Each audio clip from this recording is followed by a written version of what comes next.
Patianina hun hoi on bol saknona tu nitaklam thutak ke kupkom na hun nei thei non dinga damna patianinun piak ziakin ki pawaisa a denina Bible class nuam tak ina nei hinta a tuina sermon hun ki pannon leng uwaisa ong lut khanai lo te ong lut kom tom zel ding wa tunitaklam hi ki kupkom na wa thu pi ding a kon te la hi le Genesis tui chim le Noah long chi to ki sa ya hi thu pi poimo ma kata hiya abikin tulai ko vela Christian te lak mama bangaleng Bible gin lel na Bible gin tak zonon lo na lai siang thawa thu ki gen te pen ko vel tel suina science to bul to a lai siang tho thu tak pen compromise a thu tak pen kai dau suka kovel til te pen tung nung zo a ko inuam na hi ana om se ka hi zia kina yai pen hi avekina again kim sip sip thei ke ma le hang bang tan hiam ilai siang tho tik na lai siang tho muan ta ka hi na ibiak pathian pen pathian ding hi na hi yai Genesis tui chim tung to ni na le Noah long tung to ni na ki kum khom leng u waisa Genesis bung khat na le bung ni na yon sing chiang ina bang yon mu thei hiam chi le Genesis bung khat le bung ni na a pathian pen til ting ting siam tu a hi dan i mu theya le van le asunga om ting ting siam tu til ting tengong ki pat na pathian anahia ile le tu ni na tam pi te na pathian til ting ting ki pat na na ka hi chi ging ka zo non lo na ama le ma chilongom khia ama le ma hong ki zekia evolution theory bangi nak pi takin ge ni na hongoma ale Genesis bungguk na le bungyat na kikal yon simnon chiang ina til teng teng siam pu pathian ina athil siam ten kelna hongpuk zia ko na khovel ahon hi bua tak zia ko na yai leitunga kam hula hui di ka nungta mi te teng teng pathian ina tui chi ma anahi man that hi Genesis bungguk na ki panina bung hiat na ki kala imu theino nai yai te gela ki panina Genesis bung khat apang bung kwana ki kala bang imu thei yam i chi le pathian pen bang kima bang kim til teng teng ki patna til teng teng tunga thunei tu anahi da ni thei thei na oma til teng teng tunga tunei tua hi ziak mai na ama thu bang zelina thu tak na dik tak na justice to pathian ina hovel thu na na ken zela hi chi kha ilai siang thawa ki panina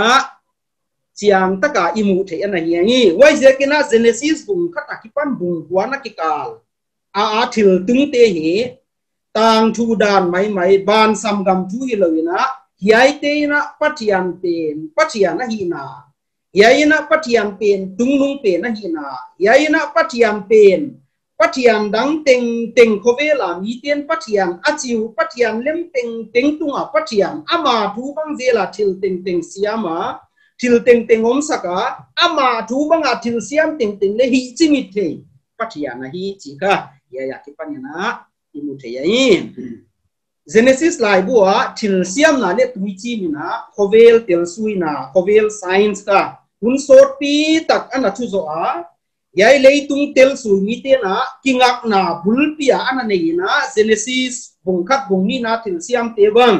le a big in geology to ki science in sak na te a ya hi mi scientist te na yai lai siang tho inei pi ni yai lai siang tho ni kingak na ina ana sang wai hun sot kuam tak Harold W. Clark, creationist ina hichibangina alai bol na anagela fossils, flood and fire. Sangka zakosom bulegiat kuma bol na hichina anagena. The book of Genesis was written 1,000 years before the Ionian philosophers formulated their naturalistic cosmogonies. For over 3,000 years, it has been regarded as an authoritative statement regarding the beginning of the earth. The period from the Reformation to the middle of the 19th century has been called the Golden Age of Creationism. many fundamental discoveries in science were made, and there was a genuine spirit of recognition of the validity of the Genesis story of creation and the flood as a background for science. Kum zabi som negiat na malam sia ina til siam na bang tui chim bang Genesis lai bua bung katakipan bung buana kimu kikal tu tengi scientist te na kovel tel sui te na kingang na zangu kum sang thum sung building ko yai na kovel scientist te thought process ka analua di mahi chi imu te ai sia kina yai tua banga scientist te kingak na bulpia na hi sia kina golden age of creationism chia he ana om ya lai reformation period chi chiang ina kum bi sang le zanga le som le sa ki AD de lakipan Martin Luther ina protest mon bola kipan ang kipan ke tawin sang khat sabuk som li le giat beltan ding khong ki kal kha period of reformation bangina kovel kham chu suina a Christian theology ana ki gena ai le tua bang hun sung teng tenga yai Genesis lai bua til siam na ne Genesis lai bua tui chim ki gen pen hi kingak na ana na pang pathe hi ai sia kin yai pen hi chi banga na omgi ge non lo ina kum zabi som de kwa na velina abikin Charles Darwin te loi ahom ki pat khia kwa kipanina theory khat ahong piang thaka wai chu bangya mi chi le til teng teng ama le ma ahong ki je khia evolution ichi mo ama le ma ang ki piang khia abol tuom tuan lo ama le ma olo la hi cha hong ki evolve to winong ki je khia in tu tan din mo na hong tung to wa hi chi thu sun thugin hong piang khia hi yai bang thu sunina til teng teng siam tu patiana hi na nak pi takena hon do dala tua bang thu sun te pen ka school khong college khonga sin sang na hongom tak chiang ina tua te na mi te long sin nak pi takang thu zo ina yai lai siang tho si la kovel le leitung le hui khwa le zaong teng teng na bol tu va na ak si ni le kha na bol tu patiang a hi na pin ngai dawa hongom ina wai te teng teng hong ki pat na di thu tuam dang khat hong piang ai wai je kina Alfred Weinker ina hi chidan hi chibang na gela the flood kichi lai bu sang ka sa ko so nga le ko khat ko mana gel na every student of the Bible and of geology knows there exists today a seemingly irreconcilable conflict between Genesis and geology. No, ya pianchi laibu Genesis laibu le geology ikala kitua lem thei ngei non lo na din thu pi hongom ta hi chi geology chi chiang in bangen nom na ya mi chi le hiai leitung bol tu suang pi ki zom khom te suang te le lei mai le lei sunga thilom te kilep dan le hong ki khek to zil dan suna ka geology ki chi yai geology leitung le lei mai le lei sunga om suang kilep dan te hong ki khek to zil te pi ni danga Genesis lai bua pathianim chiang takan again tui chim zia ka tua bana geological structure leitunga om te na ki khek to zil te pen gin ta na pai to kha yai evolution theory kum zabi som le kwa na lai lak bela hom ki pat siang na why he all in hom ki hia this conflict dates back about 125 years and had its origin in the rise of evolutionary geology no why zakina evolutionary geology ki chi hom ki panta geology chi pen na again kita kile evolution ni chi pen le ama le ma thilom ki zekia tua bang dung zuina kovel lei mai ki bol dan le lei sunga kilom hom suang te le a feature ong ki hek to zil te pen kha evolution dung zu ya kum tam pi sunga olo la ama le mang ki hek to hi chi ngai to na pe evolutionary geology ong ki chi up to that time geologians and scientists were generally in agreement with the biblical teachings concerning creation and the flood no yai evolutionary geology kum zabi som le kwa na ve la kipan ong kipat kipan chi lo huai ma lam te na scientist te hitale khovel tel suimi te khovel mi pil te na yai Genesis le Genesis til siam te le tu chi te hi a hi na bang bang na ko mi na pathian ke nga credit na pe thei wa ni ile leng tunia evolutionary geology ongom chiang na hi wa bang ong hi te non lo na tugin tua mong pa yai evolution gindan pansan maina British geologist Mr. Arthur Holmes kichina geologic time scale khovel hong ki ziap khiak dang mi hingte hong ki evolve danu thei tel thei na ding ina time scale khap akum to huain ona wakia a sangkat sakwale som le thum pumin wai ka hiya taklampanga hiya ilat sakahia yon era tuam bangana om saka paleozoic mesozoic cenozoic chi te yai ka science student lamte bangina bultum zo se mina da thei siam dingwa ya khobe long ki patna ma sa pen a bulpi na 4.54 giga anam vela hong ki pana hi chi na anagi noi giga anam chi chiang ina billion of years ina ya yai leitung pen evolution te sudana kha billion 4.54 vela upa leitung na nahi ucha ka hong paisukin mega anam 541 mega anam ong ya cambrian proterozoic period ka hong be chi ong mo ma oni chiang ina mega anam hiya wai chu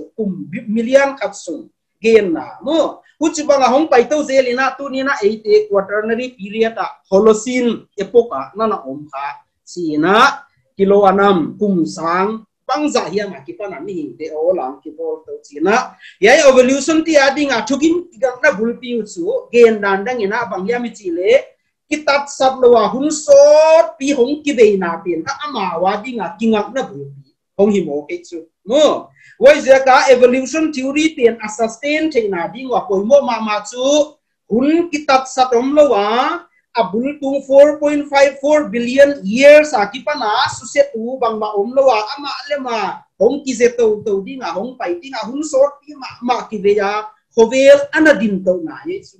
hileleng genesis lai buyon simtak chiang ina Genesis tui chi mi na peterthon ni bungtum tanga ki bang tangguk na kikal iba simale bangun genya mi chile yai Genesis tui chim lai siang to imu penin kha khovel leitung masa patianin Genesis bungkat bungni na anasiam leitung le hui khwale aswam ting kha yai tui chi ma anase sakahi chi ana ke nei peterthon ni bungtum tanga na le tangguk na simjwal liang ya ei pawa kile na chiam no jekin sapa win kawan sindinga by the word of God the heavens were of all mo hunlui hun masa a van ya heaven sa chi kha van gam igen na hilowina hui khwa za ong firmament chian again pen ka heavens bangari ko ta na omai mo wai jekina yai heavens lui pen mo khovel masa pen hui kho masa pen le and the earth standing out of the water and in the water. Patiani na Genesis bunga tangko tangsom na leitung asiam laya bangci tu yo mincin wai tu yakipan in gam ke wong doken sia tu yakipan agam ke wong porto leitung ci ang porto hiben no wai an asiam pen ka peterthon li bungthun tanga tanggum na ina heaven and earth of all un masa leitung masa hui kho masa cia anak ni no, why ban I sim swax no nale tangguk na by which the world that then existed perished being flooded with water. The world that then existed at yom viatu why hun laya kovel patianin anabol ana ompen ha mang thanga hi bangin sumang thanga le tuichi mina atuk mang bek zekin why pen ka hi mang tha perish sakau mai sian lagi nai mo wai zekina yai leitung patiani na Genesis bungkat bungni na anabol hui khwale leitung le lei mai le gam keu geological structure in na nei masak pin ka patiani tuichi ma na suset inde mai chu ahi le ya evolutionist te thugin to yon et ka non chiang ina evolution ti evolutionist ti adinga ka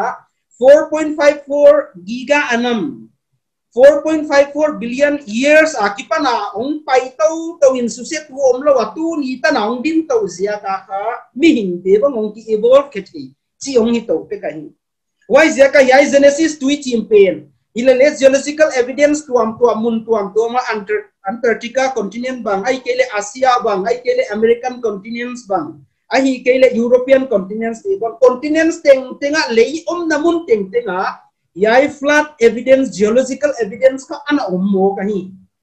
wai zia ka hai vual la wa tui chin chu koi mun ya ma bang chip la ya ma na o ma hi chi bela mau le gen mang thei tuan lo hi le leng wai Genesis tui chin pen in lei tung teng teng ana tu mo ka ana su se mo ki le amao evolution theory pen ka sustain thei diong ni non lo wai zia ke na yai Genesis bungkat bungni na thu le abi kin Genesis tui chim tui evolutionist kin dan nana kompiti adi na ka dong khot ma ana hi wai zia kina theory tuang kat ahon poswa wai theory chu bangia mi chile local flood theory ai kele regional flood theory ya kichia wai chu gambung khat sung nel huwa tui chim mun khat kia tung tui chim abi kina yai local flood theory hon poswa tu te skeptics te na an again pen pi pen chu Mesopotamia gam wai hun la ya tu nia Iraq Iran le Middle East country chi te wai kwam sung lela tui chim diam pi khat bel na tungin wai ki ma om tir na sia hilele wai in kobel teng teng ana su se pa ban dek lo hi kobel pum pi tum suak tui chim hilo hi chi kin dan ka na sataka ge na hongom hi ya na sataka ge na hongom pen kha patian thailo mi athis te na hon gen a hi le chu again di ma wong suak patian bin ta lo hi chiang wa mo ai kele milim be mi te na again wa hi le chu ei patian ning pen ging talo hi chiang a hi di ma hong suak the ni te hile leng hiai gen tu te pen athis te hiam ai kele patian nei lo ni te hiam kia hi lo na a hi kele sa ko nei lo infidels te kia hi lo na sa ko nei patian hinging ta yai bible pen a hi na bang pa ging ta da na ki poi sam hile leng ginglel ni te skeptics chi te Christian sa kuana scholar thu pi tak tak te bang leng na omu theologian sang tak tak bang leng na omu tua te na ngonin hiai theory pen hon advocate mo ko chu bang je ka hiai nu advocate mo ko on advocate hiam mi chi le evolution gindan pen to Genesis lai bu pen kha ki tua sak te te yon so mo ko tak chu no theological evolution ki chi tua bang tina yai Genesis tui chim pen le tung pum pi ana huam mok le wa ya evolution dena geologic time scale again pen bang ka hong dik thailo di hong suwa koi jaka yai tigel kai ko mon so som chiang wa ka geology ai kele evolution te theory pen ka ahidana hon pum pi thei chiang wa ka lai siang tho pen hon kai zam wong ngai ta hon compromise su hong ngai ta ngo wai zekin lai siang tho pen kin ne na hong ma tui chi mina gambung khat kia hua pa hi local flood theory ki chi kha na pi ta ka thu pung pian kia hi yai thu up sin sang ni te la ka lang sar mama Mr. Hak Rose ki chi na Genesis bungbuk le bungyat na ki kal yai tui chim thu ana hil chet na hi chi banga na gen til da nai the flood part 2 aksang ka jakwa sum ko ku ma ke la hi ha I kind of read through the text and it seemed obvious to me that it had to be a local flood, not a global flood. No, yai lai bu te hok takin kana simin Genesis lai bu bung kapan bung yat ki kal gen no me chu wai je ka ya chiang ma kana mu dan chu local flood a hi nge nge di ngai gam bung khat sung lel huak mun khat ke lel huak tui chi ma hi hin khovel pumpi tum siok tui chi hi lo hi and I was shocked to discover that there are all these Christians and even Christian scholars that held to a global flood. And I wanted to figure out, how did this happen? How did these people get off track like this? No, lai siang tho pen ging ta tu pen ka off track da na na again hi lai chu bang zia ka hi bang gin ta na na nei te wa ko bel pumpi tu chi min tum suwa ka ya chi ana ging ta thei te lu hiam chia ka adau tu ana ge nei yai local regional flood theory pen ka ging tu te na yai ging tu te pen atheist te hilo na te nai yen ban na Christian sa khwa ginom tak bang ya ngai to mi te la ka om ten le yai na la ging tak mo kwa tu nia commentary bu tam pi nei te bang in le yai idea pen ka on gen mo ko hi chiang mo wai zia kin tu ni na yai Genesis tu chin ki chi now pang te tang tu hila tu chi man tu ngami tek teng na sia no walonga kan hing te ko hum bi tan na o ma hi cha tang tu te ya i thei lel tan kya hum non lo ina yai pe ni na apatian na puang so a yai pe ni na patian pen tu khen tu hi na den chiang a khovel to chiang a le yai tu ken tu patian mai na wai hun la ya khovel teng teng khel na zia kan nan nuai mang tu pathian mai na den chiang ali khovel khel na te tunga judgment on body nga hi chi kha i thei siam sem na ding a yai tu chi na poi mo lo tel ma mai yai ging ka tu te la ka atheist te le dena ka gen bangina idol worshipper te tu mina gen kha ban lo kai evangelical theologian te la ka evangelical theologian ni chi chiang na tu nia Christian hisam banga ki poi pol bol tom te lai siang thowa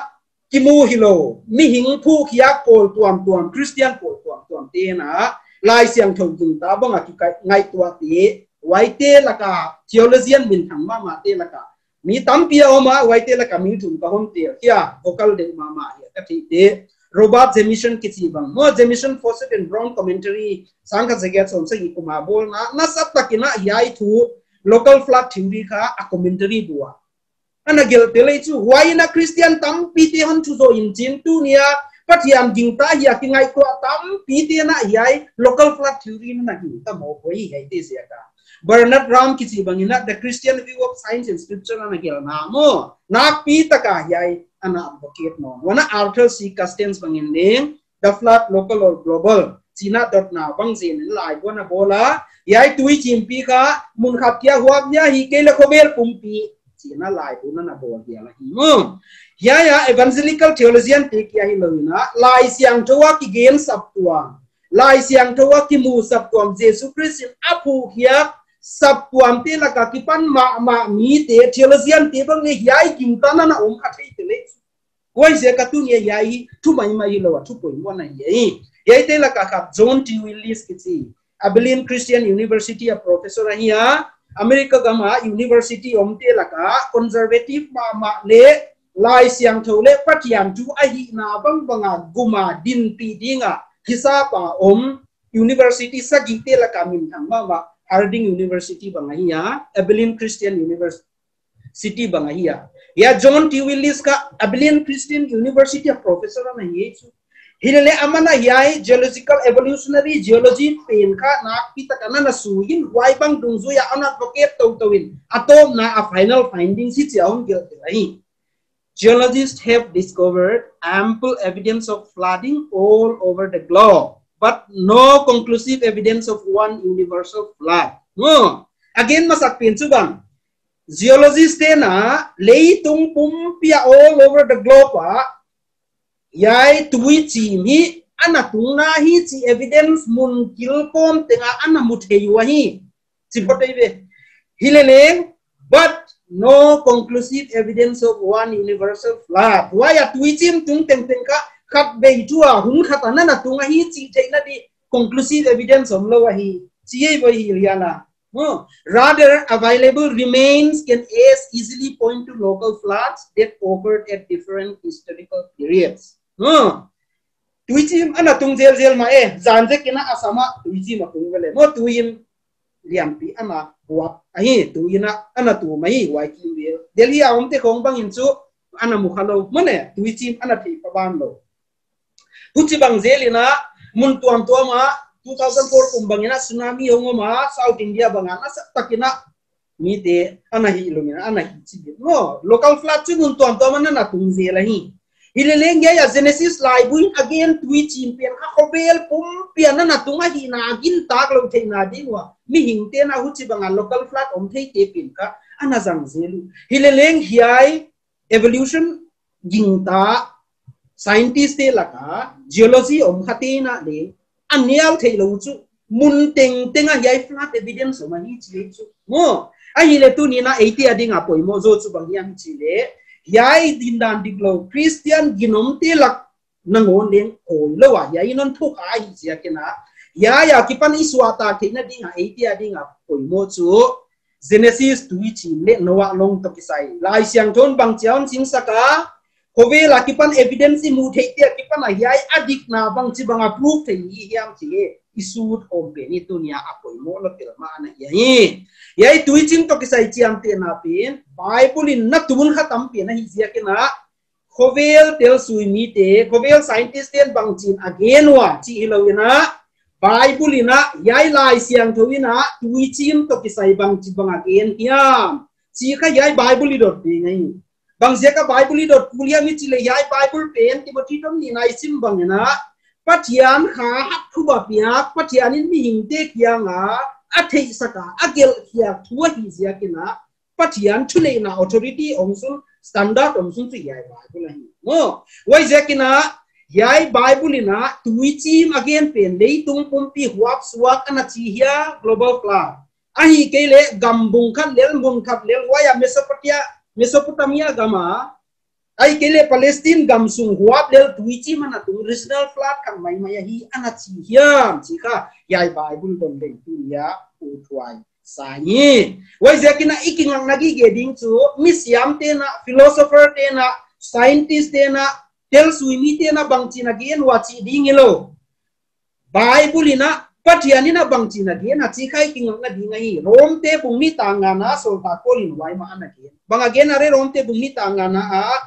kuchia nagin nau mi hing pilna philosophy of man no mi siam te pilna mi hing pilna kingalowa patian chili theina akinga om theizo ma na chi chia te chu solta kolina no wai zekin tu ni na yai tuichim Genesis tuichim ne na walong hi isu tu anapol mo lwa e che thupan nai na yen wa mai ai le yai tuichim pen i thei tel sem na ding na ama sa pen pen na bangje ka yai tuichim hung tunga ya no what are the causes of this plant i thei siam ngai bangje ka tuichim tunga kuain yai tuichim bangje ka tung sa ka ya chi thei lo zia ka a tuichim coverage extend pena ki buai boina ka no yai tuichi bangtun na ziak chu bul chui liang bul pat liang Genesis bungtum na bang imu ya mi chile adam le evi na pathianin akyang wa thu pia apia wan lai zanga singa nek lo ding a chi pen thu mang lo wa hon nek tak sia ko na wai thu man lo na pe ni na amau te pathian he pina ki pana posia ina eden wana ki pana ol hia kina o hi Genesis bungtum na ina mo hi ale Genesis bungli na yon sim to non che ni na tang som le ku ka ki pan yon sim su le bang yon non ya mi chile pathian ki talo pathian lao lo kai nai na ki thoi na hon bol che wa pathian nin ama kyanga biak na ida na anagain to ki tuak lo wa kai nai na ama khut swak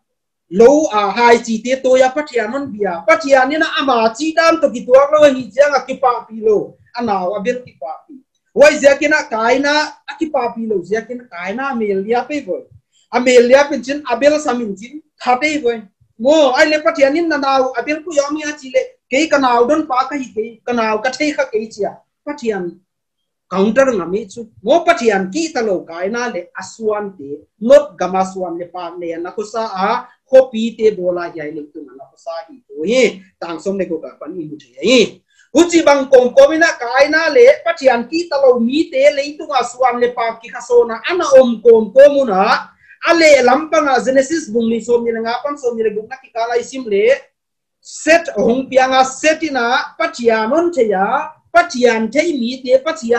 pathian tapa te chia chiam pia na om set suan te ning le tu nga ong pa ong piang khia wa hi ngo wai zakin yai le tu nga chu pathian thei mi nam le pathian thei lo mi nam chi chiang in tu nia nam nation i bol dan te hi lo na pathian thei chi le pathian thei lo chi ngo ko vi la na ko sa khom to tu nia Christian ki chi pathian hing bia te le pathian nei lo mi lim be te ko bel khatai ko sa khoma office khatai kai khoma tuina khat ine khoma facility khat enjoy ya yom khom bang panga Genesis lai wa le na na ko moi chu wai pathian nei lo kai na suan te le pathian thei set suan te kha kum sang khat le zaguk le som nga le guk sung vel ding khom leitung ana na ko sa wa hi kum sang khat le zaguk ki chi chiang a kum so na ma hi mo wai hun sunga kum zakhap sung le la le 1830 population a kipan 1930 population yon buk kak le population ka hong double zo we kum zakhap sung le la le mo tu chiang bang a chu double phet lo triple zo we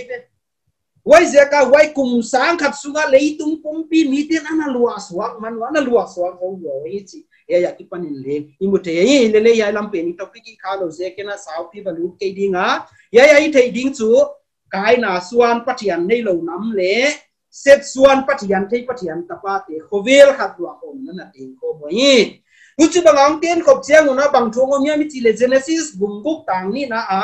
Pathian tapa te na mi te tanu te mel hos takina muwa huchin ade lam chiat te uzi bingin anei zelu zeroi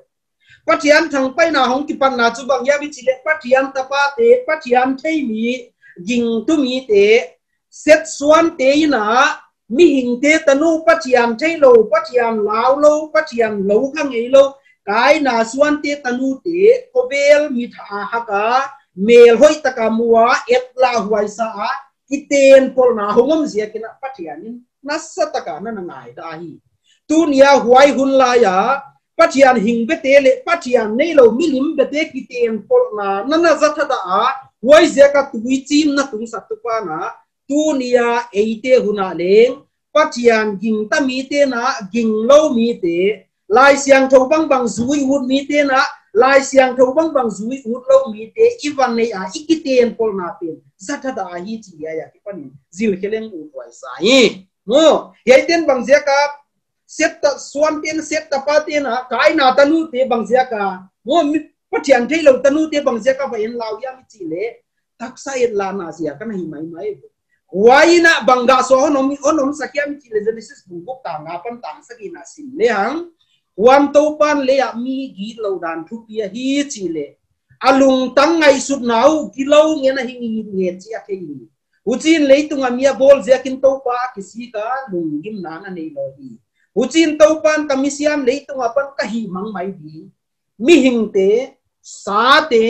gan hing te tuga leng basa te tanin ka bol zia kin ka kisi ka hi no Genesis bungkuk tang som le sagina dena isim na Pathiani na mi hing te agi lo na zia kwa wai khel na thang tan na nu mei pasal na ki kala thang tan na Pathian thei mi ten Pathian thei lo mi te to kiten pol na hongom te zia ka Pathian thang pai na hong tung mi hing te hi mang dia lung gel na ana nei sep swa ding chutan na hon bol tu Genesis bungkuk tang som le sagi nai muwa wan ngain keima main mo Pathiani na keima main sa teng teng hin na hu nei khem peu wayom ja chu hui di ka nung ta khem peu van noya ki pan hi mang thang ding in leitunga tui chim ka tu sa ti leya thilom teng teng asivek ding u chi wan wai za ka yai tui chim mang ki pan na bang ma dang hi lo na mi hing te khel na zia ka yai tui chim kai so om yai tui chim tung sa tu pen kha khobel disturbance natural disturbance ken khatte zia ka hom tum lel hilona van Pathian dei le ban siam kuina khel na tunga phulak na khel na tunga thutan na abol na ana hi keima mai na leitunga thilom teng teng hui di ka nung ta teng teng sisak di ka hi sia thupia ana bol ana hi utina Genesis bunguk tanggep angkwa na bang som de get som ni na ki kala Noa le ain kwam te bana gamsa insa te le gamsa te la ka kin khat le basa kin khat te hum pita mo hi dan noa long sunga imua guchi bang lo teng teng chu Pathiani hi chin ta hi si imu the ai wai zakin hi ya ki pa ma imu the masa point masa abagyam chi le tui chim pi khobel pum pi dap so ka tui chim na tu sa tu so Pathiani bang je ka tui chim tu sa ka hi le Pathian tapa te na Pathian thei lo te tanu te en la kiten pol na na oma Pathian ngai sang na non lo wa Pathian ngai sang mi te teng teng Pathian ngai sang lo na ma pi manga ana omwa khovela nu mei le pasal na ki kala thang tan na sata ka om zia kena waina leitung teng teng hing tak lo an na se kena Pathian ni na judgment day ya tui chi pi tung to ni na na tung sa ka hi chi mu te wana point thum na ding na yên non ding chu bang yami chi le leitung pum pi huap suak tui chi ma hi chi ki chet na te en lengu twai sa ha bang zia ka tu nya ye Genesis tui chi ki gen pe nin leitung pum pi huap suak ka hi chi hang san ta ka gen ngam hi ya point ibo inei na ya hi mo ya amba sa pen pe na igen the na sun chu I om masa chu Genesis tui chi gen na ding na ilai siam thuna thumal chi tuam liao liao na na zam mo kai tui chi gen na thumal tampia na oma hileleng huaite la ka thumal chi tuam bi thukun lu le thukun ta na na zam ai I thei bangina ilai siam thu pen thukun lu Hebrew pawa gela hiya thukun thak pen ka Greek pawa gela hi ai le thukun lu pumpia tui chim kichi thu mal flat thu mal gen na ding na thu mal som li le thum ve tui chim kichi thu mal na ke sang ai yai som li le thum ve ki jang te la ka Genesis bung bu ka pan bung som le khat na ki kal wai chu yai Genesis tui chim to ki sai gen na a thu mal ki jang kha som le khat te na pa yai Genesis tui chim gen na ding a thu mal ki jang som le khat te na a thu mal za tu chu bang ma dang hi lo na mabul kichi Hebrew pa wa why too strong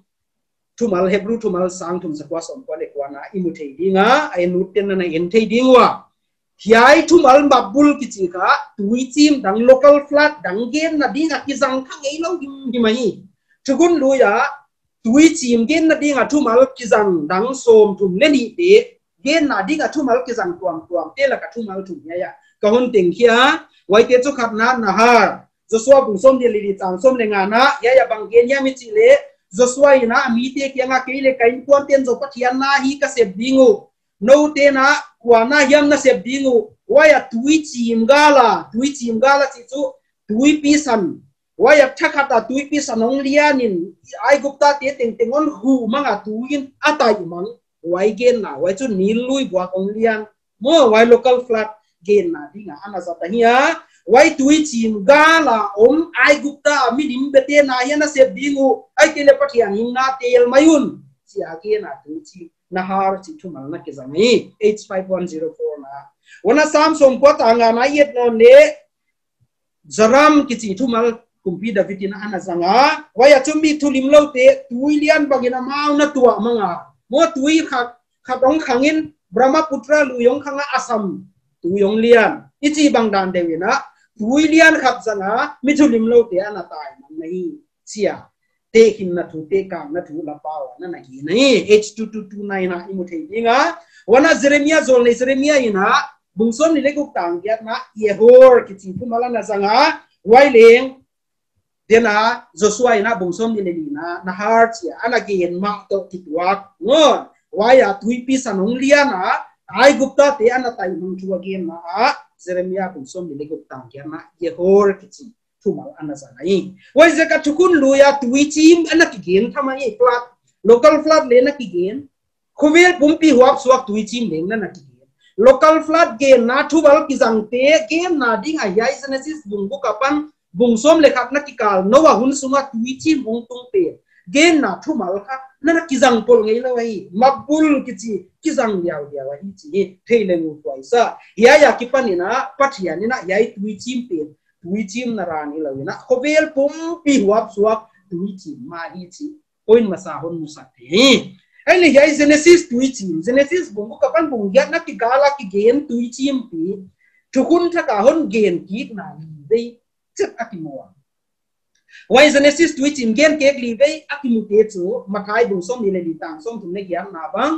tang som thum le kwa na bang Luka bung som le sagi tang som ni le sagi na te banga Jesus Christ ma mai na anak kuat anak ni wana sol tak peterina peter thon ni bung ni tang na anak no na hiai mun te a Greek thumal ya mabul kichi gen na wai refera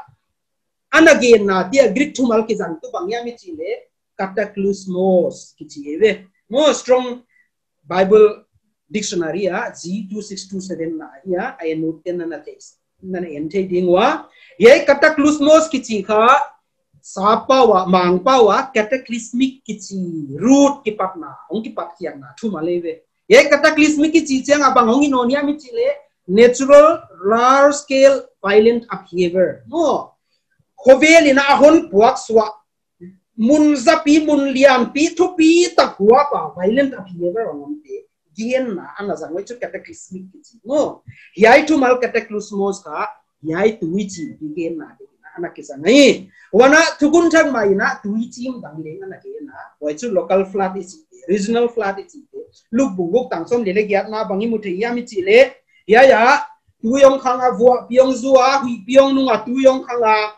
suang pi tunga yin kilam chu adin ki pahi ai jakin piang nel tunga yin kilam chu atai mangahi achim sakahi chi again la local flood mo tui khap mun khat hong liam again na ana hiya waya thumal ki sang chu le murai wai zekin hiya ki pan abang muthe hiya mi chile Genesis tui chim ki gen pen ka tui chim naran mun kuam khat lel tuam tui chim gen na thumal ke sang ana ki gen lo ina thumal tiam tuam yaw liaw thumal chi tuam bi ilai sia kun na zanga hi manina yai tui chim pen he khovel kum ki tum suak ma hi chi point masa in thi wonai point ni na ding ina yai tui chimina asup sia te teng tinga ki panina wai chu totality of destruction akipanina yai tui chim pen khovel phumpi huak suak ma hi chi anamuthe ya flood level ka hon kela ya tui tang sang pen hi sa pa hi yai tang sang pen tung pe ka tui ana om yai na khovel teng na tum suak a hi na chet na ding na lem ya ka hon tua Genesis bunguk akipan bungyan na sunga tui chimin akisai pi khak to kisaya ki gen na te teng yai tui chi min asuk siat te gen na ding na teng ki chi all ki chi thumal mo som thum be na ki sa nai et sang na ding na Genesis bunguk tang som le thum na bangi mu the ya ne sa teng be na kama hong tu mo mun khen ka ta sa khen khat hot damana na ka ding le ya sa teng chi lo ding ai leitunga hui di ka nung ta teng tu ni na yai tu ge ngai ke teng na Genesis bung kapan bung get na ki kal khap be sim suak takun ngen tel takin simun waya asuk sia teng in ahwa tu sa teng lei ke wa nung ta hui di ka nung ta teng ana ge nai Genesis bung ta som le sagi nai sim le van waya hin na hu nei sa te teng ka hi mang hang di che mole van waya tang sang ting le van waya i ngo wai ze ka wai teng tun ko mai wai zo cheng in ani na a si kiti every sapte thumala som thum le sagi bi na ki sang ve ya Genesis book apan bong yan na ki kal sunga etsa na ding na Genesis bung sagi tang ni na sasyang chi tia ki panina kop sagi na la leitunga sasyang teng la ka kop amau chi dan bang chat kop sagi zil la chi leitung am teng hi mang that di hi lo hi ne mun ko yam khata sa siang ken ka hi damana na di humbita na ding hitaleu sa siang chi te chi ngai lo di ngo wai ko ma sa siang te chi lel di ngai wai je kin yai te ki panina tui chi min asuk siat kha teng a ki panina yai tui chi min cho ko be ku pina wa ma hi chi imu the ye Genesis bung sagi som le sagi apang som nil tun ya a power kilet na te adu tu sam hoi zo ke ya wai zekina achian sem na ding na sa pa wina ka hun gel so ka kon sim dinga now the flood was on the earth 40 days the waters increased and lifted up the ark and it rose high above the earth tui ni som li sung vuan vu ong zui ve wai ong zu jia kina tui na satakina hong khanga huain no walong chu leitung tung lam pe ka hon lam to wai mo leitung tung lam pe ka lap to hong and the waters prevailed exceedingly on the earth and all the high hills under the whole heaven were covered mo yai van wai teng a tang sang teng chu yai tu ina atu ma leitung teng tum suak ina tu ya hong let soi hi chi the waters prevailed 15 cubits upward ya let me ko mo ya tang sang pien akipan atui hongam to na 15 cubits ya yi asui thuk te na hon sui na wa no along kilam din tong som tu masanga ki bol pen hong kilap the na ding atui ko ma tum sub ding kovel buoyancy level scientific taka ana proof na wa akim chiang bil tum ding a hisab mo tong som na bil tong tum ding a hisab waya atum chiang ale atoyin ta sang pin le het khalo ding a tong som le ngas sanga tui anale ta hi chi ya thei lengu to isa and all flesh died that move on the earth birds and cattle and beasts and every creeping things that creeps on the earth and every man yai lei tu ana nungta te teng civic sipoi che birds basate cattle insate beast gamsate every creeping things hupwa pai bokwa ka pai teng le mi hing teng teng civic sip sip hi che no why je ka yai totality of destruction ina til teng teng na cover hi chi mu the so he destroyed all living things which were on the face of the ground, both men and cattle, creeping thing and bird of the air. They were destroyed from the earth. Only Noah and those who were with him in the ark remained alive. No, Noah le long sunga atuan pi teng teng kia lelo ngal adang teng teng lei tung pumpia hi simit dim de manana omai chi tu ne yai Bible pen pathiana ki pana hi ke yai Bible pen tang thu bai maya hi chia Bible ging talo pathian lo hi chi na hi le chu tua mai yai Bible ging tai hi le yai tu chim pen na khovel pun pen na tum swak ma hi chi wana appoint thum na ding na khovel pum pi huak swak hi chi thei na non so tui chi ma ki pana hum bita te teng teng totality of preservation a ki pana ka yai tui chi na le tung pin na wa ba hi chi thei Genesis bungsa ki tang som na thung pan som ne guk na ki kala ya ei pawa kilet le nga chiang ma ei pawin kaun sim dinga wai ni ma in Noah tapate sem ham le zafet le Noah zi le Noah tapate zi thum te akyanga longa alu tau no mi hing chi te la ka kwa bangza lu to le mi kia no Noah le tapa thum te le azi te chia no amau le gam sa chi achi dung zu yun in sa teng teng achi dung zui zelun leitunga bokwa ka pai hem pe achi dung zui zelun le vasa chi achi dung zu yun vasa chi hem pe no gam sa chi goi humbita omte gam sa chi la ka ki pana hin khat in sa teng teng achi dung zui zelo ki pana hin khat no bokwa ka pai creeping things teng teng la ka hin khat vasa teng teng la ka ki pana chi la ka ki pana hin khat hum bita na om che no wai je kina wan long sunga Noah kiang amau te ni in ana kwa hin na huom teng teng alu tau he wai je ka tu nia mun hin khata gam hin khat tu chi min na tu khalo hi jen tale wai sana kam sa te na om di unchin yai teng teng hum biting a pathianin na sataka exercise ana bol sat ma ho di ana hida nai no wai je kina ya point thum na ki pa nai chet the non so hum bita teng tengina huam khak lo na nei lo we sa chi na huam kha in sa chi na huam kha vasa chi na huam kha mi hing te teng teng na huam kha wai teng la ka ki pa na ni na sa siang te kop sa gi zelina mi hing te kop no wai kha pathian na hum bita wai je ken hi ai tu chim pe na khovel teng teng na tum swam ma hi chi mu te ani le hi ya ki pa ni na imu the khat non ane local flood na hita regional flood khat na hita hi le pathianin Noah long sunga hum bit khak lo nei lo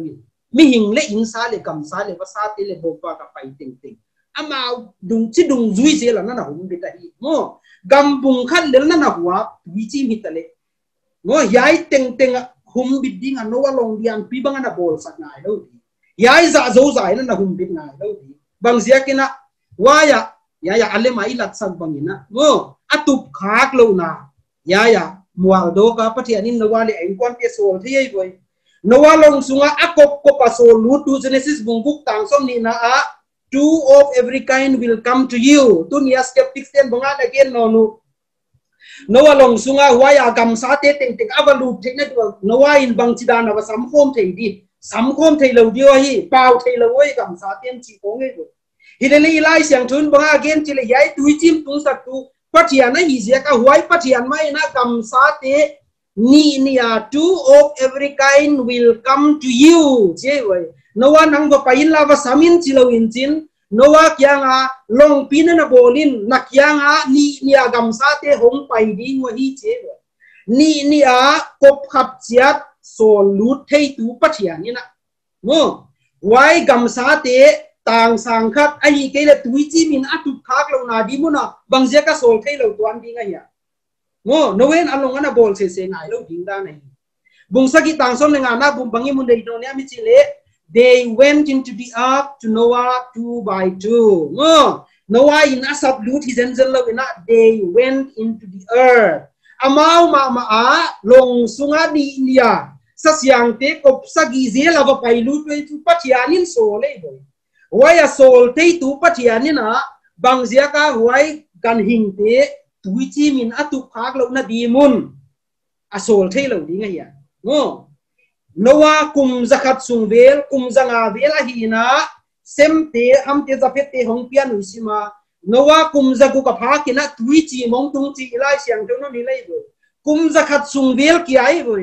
wai kum zakhat sungvel a nowa in long ana bol kun ni lo ngai lo di bo ko vel kum pi tu in tum lo di le kum zakhat sung khe in pai le wai hun la ya sakol tang trai le om lo ai ke le hat jo de wa pai the na dingu le om lo bangin ngai tu ala ni huchi hitale le kum zakhat sung pai le chu pel zo dia hi Mesopotamia ga ngo wai je kina yai kum bi taum te teng teng akipan na regional flood na hilo na local global flood ma na hi chi chiang ko ta kina mu thi wana I point to na dingin le atupi apoi mo ma khat non chu nowa lo ngai bangzia ka nowa in hit bang tu ka lian lo na bol na ya kovel pumpi tu in na tum suak lo di hile bangzia ka nowa in yai lo nga bol ngai di na ya ngo question ko mo lo ka ta hi wai je kin yai no nong hi saw lo na in se klai leng u twai sa a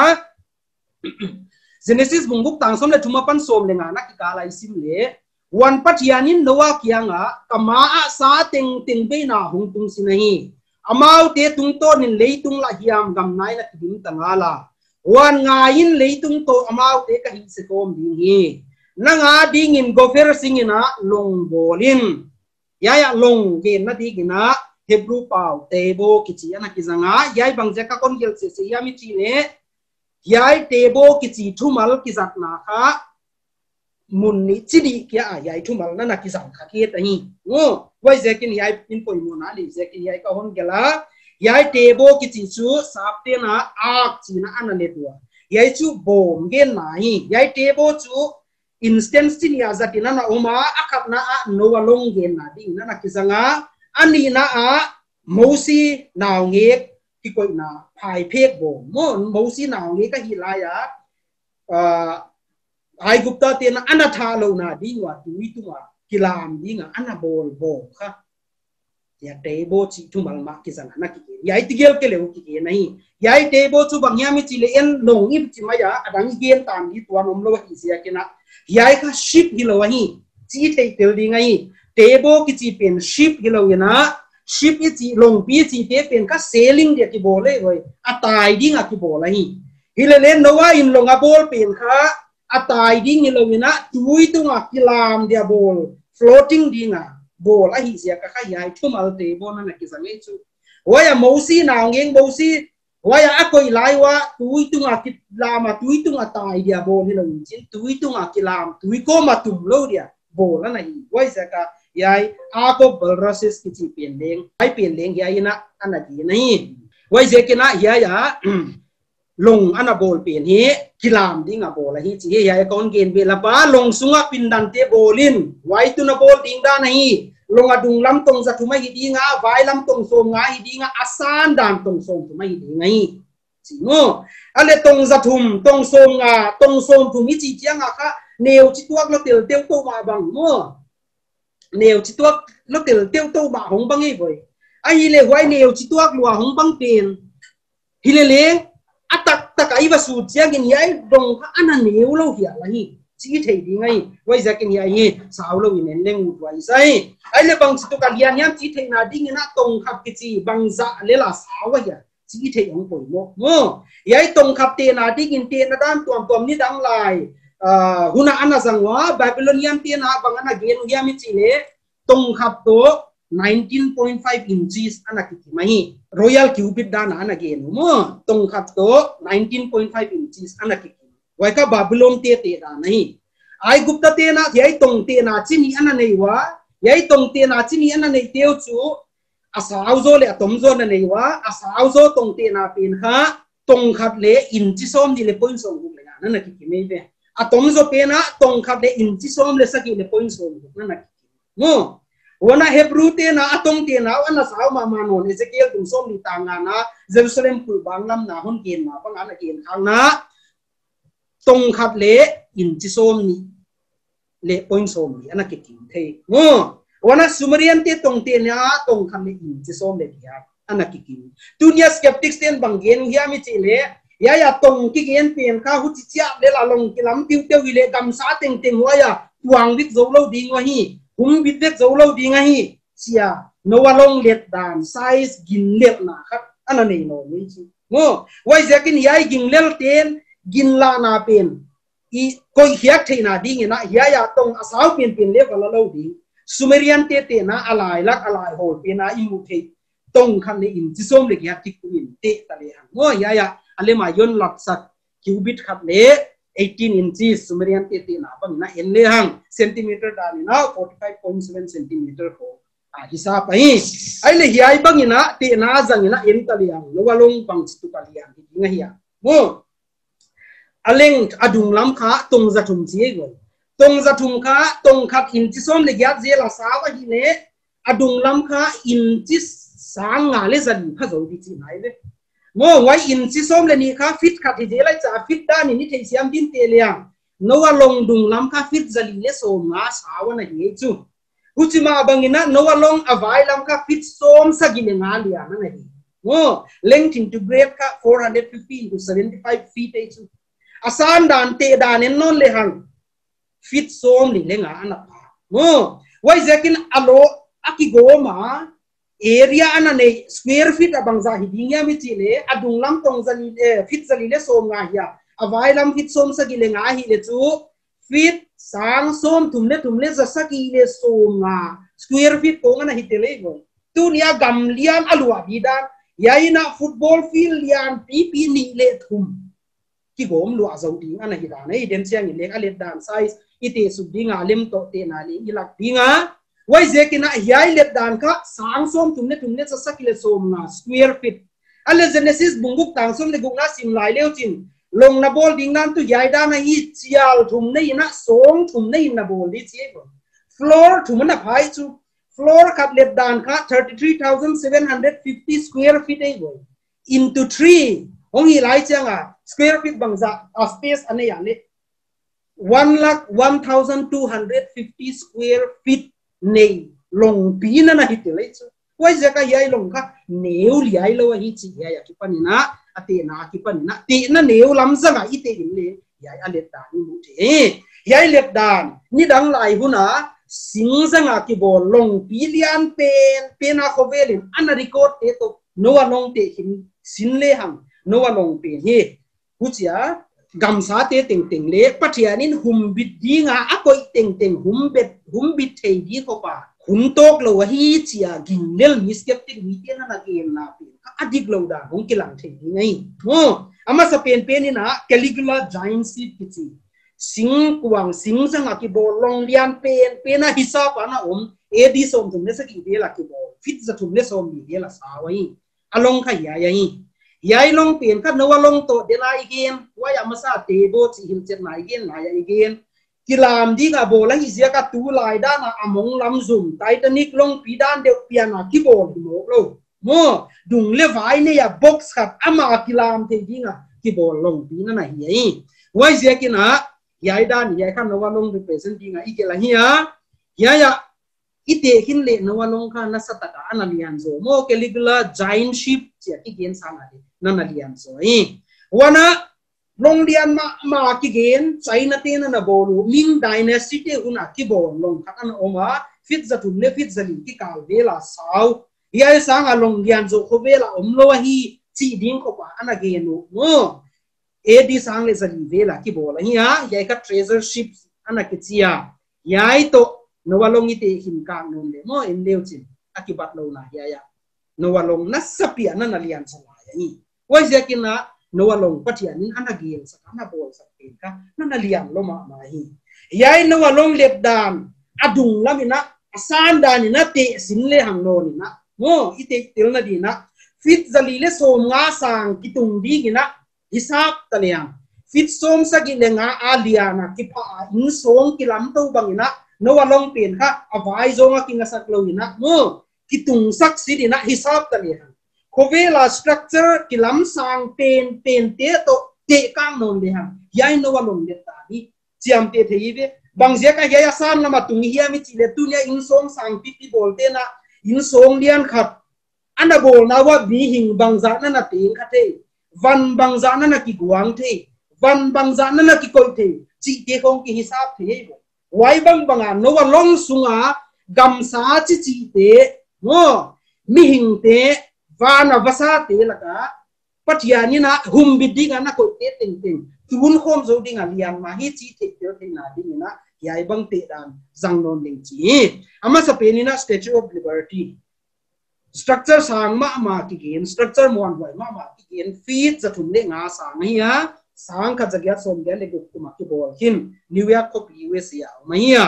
hiai to te hin le ham no bang chi tu kina pha le feet za thum le ngai akim chiang kheng jek le le mi hing dan ni le a om chiang khong pha zo le chi nai wai je kin no long hin na thu pi ma mai wana ni na ding na ni dang lai huna 3rd century BC bela structure sang ma na ki koi tu niabel na om non lo mo earthquake na hi siap tak je kina zim ligin na hi siap je kina na om non ke ya lighthouse of Alexandria ki chi ka feet zan bela na sa nai yai ka 3rd century BC bela na ki bo Ptolemy khat nai na ana bo la hi yai hi no long to yon te kang non ne bang chi mu the le no long na sang zo lai mo na lian zo lai mo le yain pan tam ni tam gan hing tam akwa zo di dan ya ki pan na ki the ale no long sunga van bang za bel guan the di nga ya chi ka en non le hang ye no long sunga fit za li le som nga a sao long sunga ta zo the di NASA space shuttle to on te hin we ya siam te na Noah Ark Foundation America anani wa wa mina amau ya Noah long pi chia ma bang na long ana bolwa alemon so ding ka chile no so ka ge sia kena wai pin kon la ketaka waya ana suina wa NASA space shuttle lian ma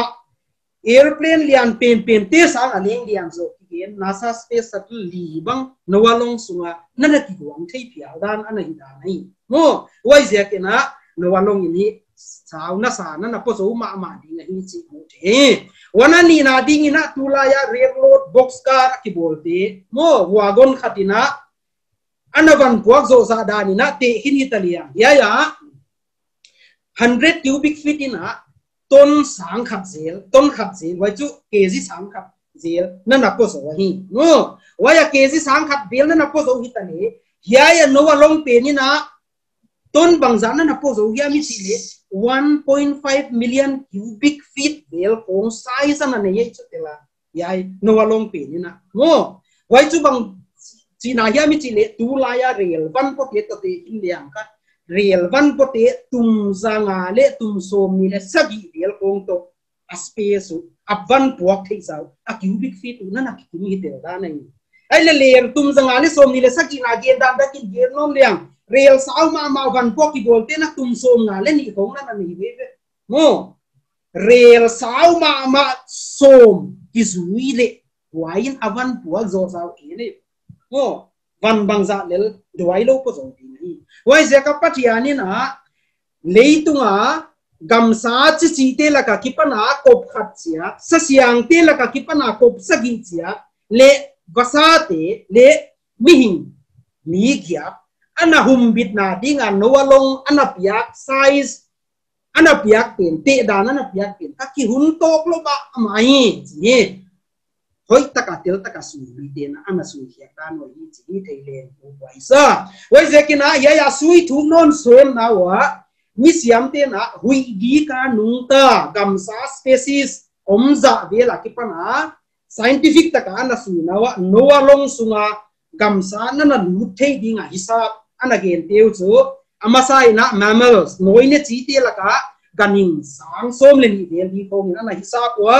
wana vasa chi teng la ka ni chia ana hisab na wa vasa sang som ni del di ko ana hisab wa wana upwa pai bokwa ka pai te la ka ana hisab na wa reptiles te la ka sang som ni del ko ding na ana hisab wa wana leigan hing hi leila ka hu di ka nuta ahi sia ka tuila ka no vaning no amphibians si te loi le ya le ko sa the tu ya le ko sa the upok ki dan deute huchi bang te species ki gom kom sang som le thum bil ko aki gom ko ma no along sunga long lu gamsa koi khom dinga hisap tu sang som guk le na bil ko ana hi da nei tua bang ting tat zo na dinga no along khalian hun tok lo ma deck space mun bang za yang kebin bang za yang ong phaman dinga hisapa na tua ni yai pe ni tu ni na ken no walong pe na tuam vua ka sui dek lo hi sia kina ave kina ka hon ko ki ya ken leng gen seng ke di nga hi le hi ai ta na ki pa na i mu thei chu no walong hit tu ka long lian ko be la long lian pen ki bol ana te sa nga leng lian zo a chiap te thei thama na na patian in bang zia ka kum za su bel no wana na bo sakya tui chim mi hing te teng le lei tung teng su set tu ding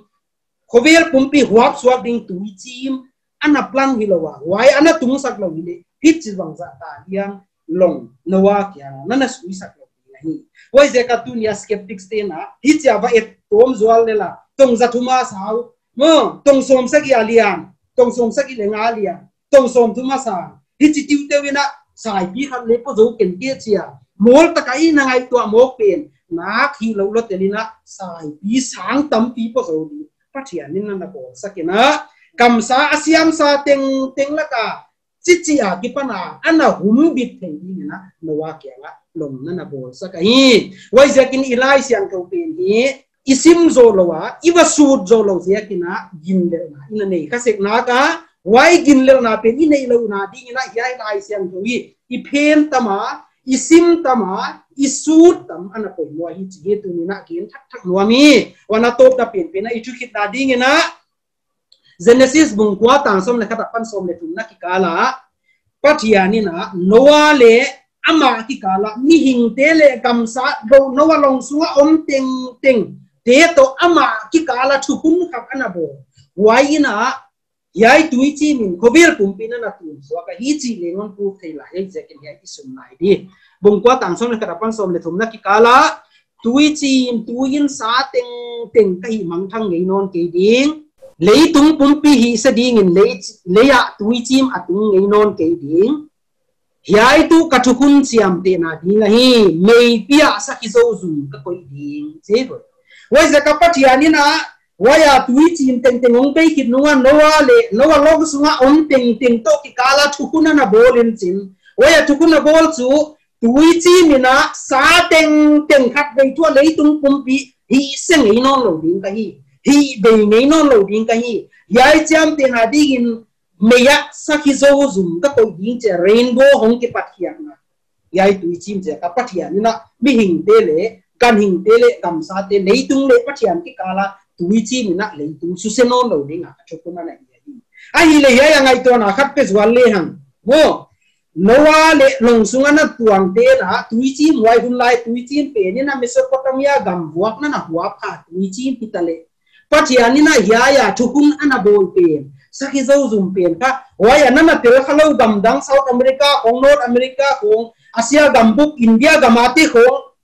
yai thukun yai sakhi zo zum thukun in hon tun khalo di no wai zaka yai pen ka tunya thi ai huai yai ngai dam thi ai huai ana hi wai zakin patiani na leitung pen kha tuichi ma go chimin ngei non lo di regional flood tung sak ngei non lo ding chi hilawai patianin tui chim tung sak non lo ding a chi wai mabul wai cataclysmos tui chim Genesis tui chim bang khovel teng khat dei chua tum swak ding tui chim tung sak non lo ding na chi ai mo abang ki ma local flood atuam to mai ne exam je ka sama flood tung te patian athua ge nom lo patian nom lo hil patian nom lo hi chi na ding hilawai why take in hello Genesis tuichi why mabul no why cataclysmos pe ka tung sak non lo ding na chi na why ding na ai take nga saki zo su mana pia a why zekin to pa tu chia ma ki panina tuichi pe he le tung hi se ding a na tung ngei non lo ding ai why zekin a I thei siam ma ding chu Genesis tuichi ki ti pe ka mythology hi lo hi ban sam gam thu hi lo hi tang thu ko ko hi lo hi atak taka hi Jesus Christ ma mai na yai tui chim pen atak taka hi dan ana refer na ma thai du som din li na som tum ne sa ge pan som tum ne kwa na ki kala hi china na ge na Himale nowa hun lai ni te ma bangin mi hing tapa hong pai non na le ngi ding hi tui chim atun ma ni te na mi te na anewa adonwa akitengwa longsunga nowa lut ni tan phain tui chim a hong tu na amau te a hi mangvek sip ma sia a khopok ke yu hi mi hing tapa hong pai non na le ngu chi bang ma hi hi che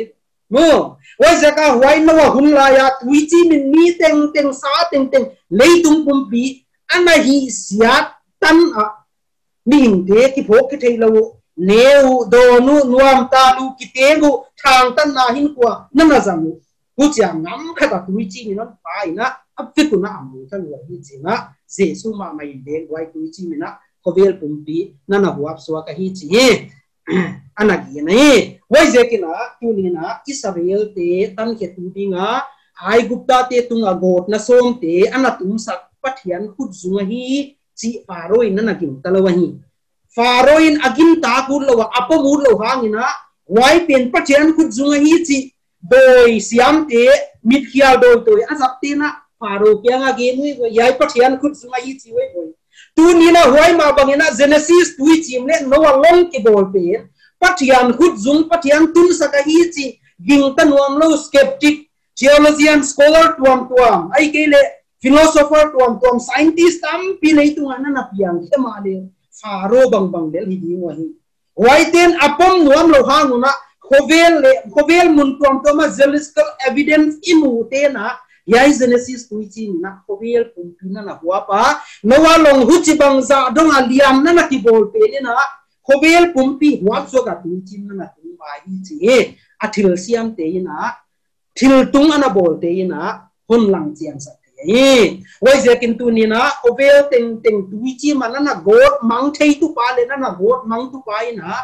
tu nia leng nang le ke te wai khel la ma hi a wai thang tan na hin kwa ma azanga wai pathian dei lo na ma azanga pathian sanga pathian lim bola betu te ngai sang zong na ne ya khovel hin kwa ina sata ina nun tak le hi wai pathian thang pai na tu nia pum pel lo dingi tu ni na wai pathian thang pai na pum pil thai na ding na Jesus Christ pathian ni atapa li tu hon so lai wai atapa hon so Jesus Christ in bang get yang johan bum som le li chang bum na kei ma tu lam pi thu tak le hin na ka hi kei ma pai lo ko ma pa kya na tu ke ding chi hi mo ei pa wa igen sam su ka sap te ko bang ge ne mi chile I am the way je goi da article da na zangai wai chu bang chi na ya mi chile kei ma tu lam pi om sun ka hi chi na hi lam pi tam pi om lo lam pi khat ke le om thu tak tam pi om lo thu tak khat ke le om Bible hinna tam pi om lo hinna khat ke le om pathian in ne wai zeka wai lam pi om sun thu tak om sun hinna om sun chu Jesus Christ ma hi hi wai zekina Jesus Christ na keim apai lo pa na pa kian lo ding chi hi tu ni na una kingai tu ani pathian thang pai na tui chi mi na mi te na hi man that bang tu ni pathian thang pai na khat bei te khovel tu ngau tu ni ngai wai ni chang a hi mang thanga hi mang that na om lo na ding na bing fo na yom lo na ding na Jesu kyang zuan ni Jesu kyang isop the na ding na va na va pa ya va ding lo tui noya va lu da va ding lo marga bungsom le guk tang som le guk na Jesu ina lampi chidam huai tak lampi puak zang tak puak nom tak na ge na wai chu aging ta a baptisma tang guk tan na om ding chi ai tu nin pathian ging tani pathian igin ta kom komina yai Bible ki gel pen pathian tu ai chi ging tani yai Bible pe la pathian gin ta nga chi om the lo ni Bible ging ta lo pathian ging ta chi om the lo ni Bible ging pathian ging ta kem pe na yai Bible pen pathian tu hi che tin ta ko lai yai pathian tu Bible na hot dam nai nga thi na ding na aging ta baptisma tang hot dam om ding na chia tu ni na ging ta a khel na te ngai dam na ding a ki chu pum khanai lo na hi le dem chiang a pathian thang pai na na pu pe the na ding na ging ta baptisma na tan hi tu ni na yai ngai ki tu te teng teng kyang a ka hon ni na hi ki pa ke